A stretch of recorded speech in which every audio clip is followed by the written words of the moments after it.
Joyeux matin mon jardin. Ce matin, c'est une réponse à Cécier Monsanto qui m'a posé la question: alors, ils en sont où les végétaux que tu as récupérés dans mon jardin? Eh bien voilà, ça c'est les plus en peine. Framboisier qui est là et framboisier qui est là s'implante bien.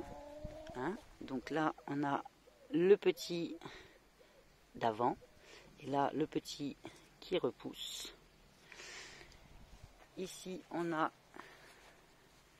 la pousse de l'année dernière, qui donc est en train de disparaître, et la jeune pousse de cette année, qui nous montre qu'il s'implante bien, malgré les difficultés, puisque cette année, on a mis les poules ici, et que du coup, vous voyez que la terre, elle est plus franchement couverte, et bien sèche. Cela étant dit, ils sont toujours là, et je peux vous assurer que quand ils vont démarrer réellement, ils vont cartonner. Ici, c'est aussi quelqu'un qui vient de chez toi, c'est la branche de l'année dernière, qui nous a fait des framboises merveilleuses, que j'ai pris en photo, qui sont sur le compte Instagram. Mais on n'a pas beaucoup goûté. Enfin, disons que j'ai pu en goûter parce que je passe avant les poules, mais quand moi je passe, les poules passent après.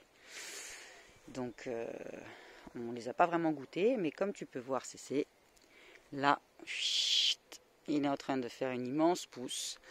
Il en a même fait une, un bon 80 cm plus loin, vers le mur là-bas. Donc, il va bien, il s'implante. Et comment j'ai fait pour qu'il pousse bien alors qu'il a quand même la vie dure, puisque je ne l'arrose pas? Bien, je lui ai laissé les herbes hautes autour, ce qui l'a protégé de beaucoup de sécheresse, d'attaques de poules. Et là, on peut voir qu'il y en a encore une autre de pousse et qui est un petit peu éloignée. Il se rapproche sur moi à cause des poules qui viennent gratter. Mais voilà. Cette variété, je te remercie Cécile, elle est géniale. Je ne connais pas son nom, mais elle n'a aucune épine. Alors ça séduit beaucoup les enfants. Et ça a été remarqué par les copines ce week-end. Voilà, un framboisier sans aucune épine qui fait des grosses framboises, peut-être pas comme la phalange du pouce, mais bien comme un index quasiment, hein. Et délicieuse en plus, merveilleusement fruitée. Il y en a un autre ici qui nous a fait quelques framboises délicieuses, pareil, il n'y a que moi qui les ai goûtées parce que sinon c'est les poules. Mais on peut voir qu'il va bien puisque, hop, on a ici une pousse à lui. Donc évidemment, quand on choisit de laisser faire la nature prend son temps. Ensuite, on en a encore un autre ici. Tu vois, les framboisiers se sont multipliés. J'ai choisi de ne pas tous les planter au même endroit pour avoir une grosse touffe, mais plutôt de jouer avec le temps et de les disséminer dans le jardin, enfin de me faire une grande allée en fait de framboises, notamment parce que le jour où ils vont être grands et gros, eh bien on en aura encore plus. Comme ça, ils ont chacun bien la place de se développer. Donc ici, encore une fois, la petite branche de l'année précédente et la nouvelle branche de cette année, vous voyez, sans aucune épine. Ça, c'est fantastique. Qu'est-ce que tu m'as apporté encore, Cess?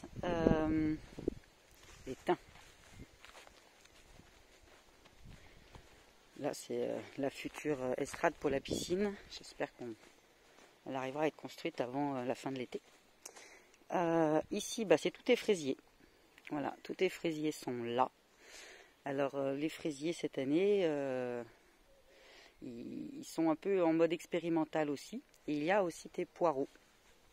Donc les poireaux sauvages qui commencent, ça y est, à faire leurs fleurs.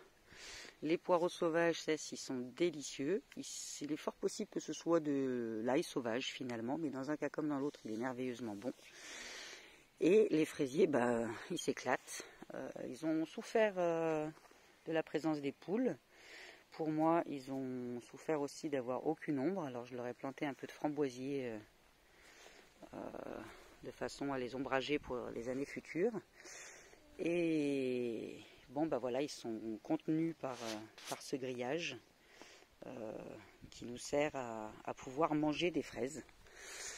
Ce qui est très surprenant, tu vas rire, c'est que du coup, on a des fraises blanches délicieuses. Non pas que la variété est censée faire des fraises blanches, mais les sucres sont produits par les feuilles.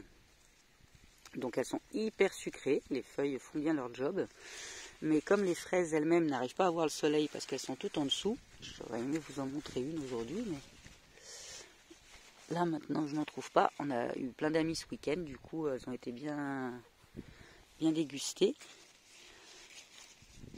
Bon, celle-ci arrive à voir le soleil.